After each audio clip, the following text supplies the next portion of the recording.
In today's video, I'm going to show you how to use it web for live searches in Cursor. First, open the AI chat panel inside Cursor.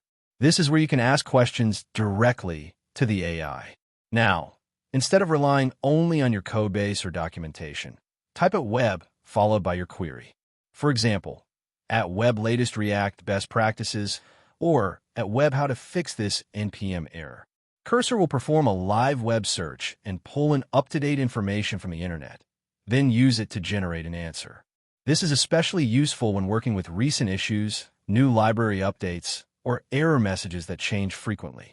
You can combine it with more specific prompts like at webnode.js 2025 performance tips to get current, relevant results. Once Cursor returns the answer, you can use it directly in your workflow or refine your question for more detail. And that's it. Thank you for watching this video. Please feel free to use the affiliate link in the description.